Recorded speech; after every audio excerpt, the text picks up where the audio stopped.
Atreus!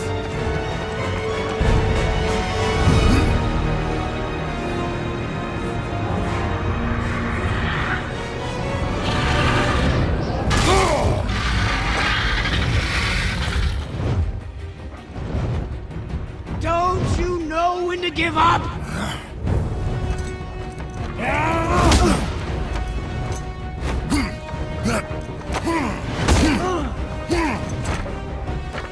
When you play a God of War game, you know that some things are inevitable. When God of War Ragnarok launches, hopefully later this year, we all pretty much know for a fact it's going to have plenty of brutality, plenty of gory violence, and it's going to be awesome. That's one of several things God of War has always excelled at, and there's little doubt in anyone's mind that Ragnarok will follow suit.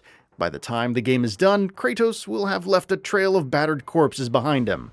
And many characters will have died violent deaths, and sure, some are probably going to be surprising, or we hope they are at least, but at the same time, there are some characters that are pretty much guaranteed to die, gleefully violent deaths one way or another. Here we're going to take a look at a few such characters who are going to rest in pieces.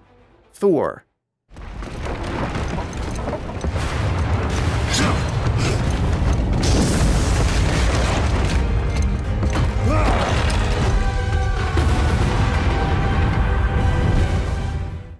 Let's kick things off with the most obvious choice of the lot, the one name that probably every single one of you instantly thought of the moment we mentioned violent deaths in God of War Ragnarok. Kratos and Thor are on a very obvious collision course.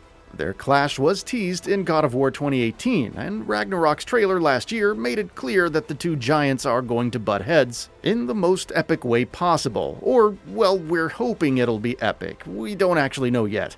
Based on everything that's been said about Thor in 2018's game, and everything that SIE Santa Monica has said about what he's going to be like in Ragnarok, it's clear that he has a love for brutality and merciless violence, and just exerting his power and superiority over others in general. Kratos, meanwhile, is someone who's no stranger to things such as violence and power either, to say the very least. The fight between these two is going to be a sight to behold, clearly and already.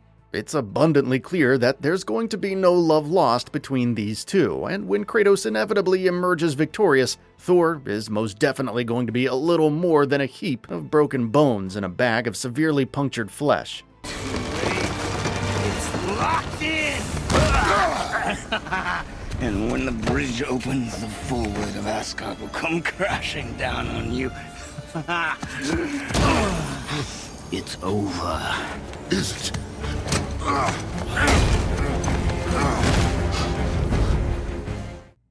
Odin.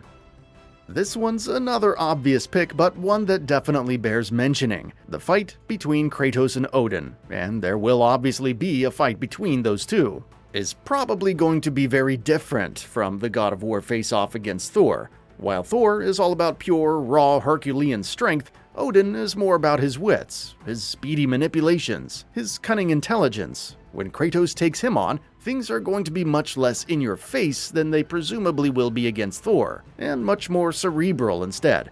But when it comes to taking Kratos on in combat, no matter what method one applies, things are bound to end the same, violently. Take his fight with Lachesis and Atropos, two of the Sisters of Fate in God of War 2 for instance. They tried to use haunting hallucinations and projections from his past to try and break his mind rather than relying on pure strength, but Kratos' methods didn't really need changing. He employed his trademark style of unabashed brutality, and it's fair to say that things worked out pretty well for him. In all likeliness, a similar fate awaits the Allfather in God of War Ragnarok. Freya. I will parade your cold body from every corner of every realm and feed your soul to the vilest filth in hell. That is my promise. He saved your life. He robbed me of everything. Freya is probably going to be a reluctant kill for Kratos. Neither he nor Atreus harbor any real ill will towards her, though obviously the same cannot be said for her. When Kratos killed Baldur towards the end of God of War 2018, she made it perfectly clear that she would do everything in her power to ensure that Kratos died at her hands, in the most painful manner possible. She's clearly hell-bent on avenging the death of her beloved son, so even though Kratos might not actually want to kill her, in order to survive, he's probably going to have to. And when Kratos kills someone, he doesn't do it neatly. Again, there is little chance of that. Out of respect for Freya and how she helped him and Atreus in the 2018 title, he tries to make her death quick and painless, but if Freya is as relentless and single-minded in her drive to kill Kratos as it looks like she will be, Kratos might be forced to resort to extreme measures. Meanwhile, Freya isn't exactly on the best of terms with the Aesir either, which means there's a good chance that someone fighting on Asgard's behalf ends up killing her. Either way, it's hard to imagine a scenario where she doesn't meet a tragic end. Surtr. This is a potential fight that has God of War written all over it. Surtr is the fire giant that, in Norse mythology, is said to be a key figure in the world-ending event known as Ragnarok.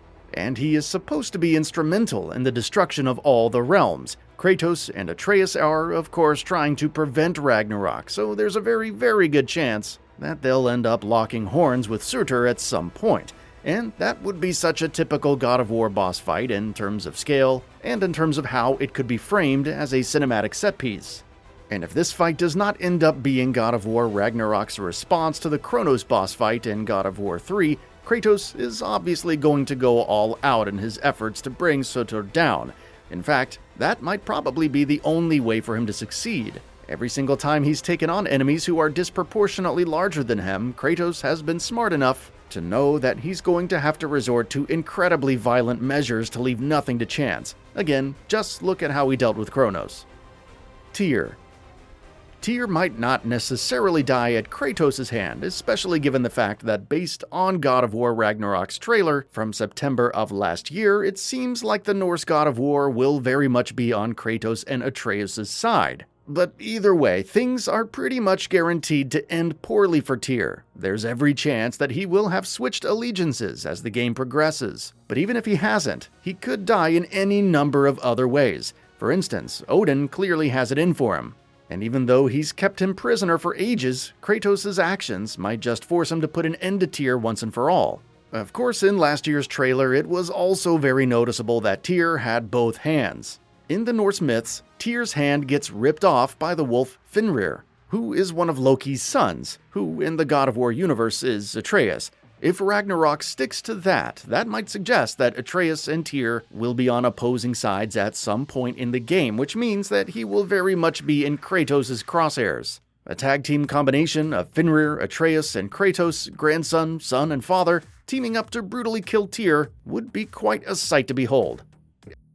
That's all for now. If you enjoy what you saw, please hit the like button. And if you're new to the channel, now is a great time to subscribe. We upload brand new videos every single day. After subscribing, don't forget to enable all notifications by clicking the bell icon. Thanks for watching this video, and we'll see you next time, right here on Gaming Bolt.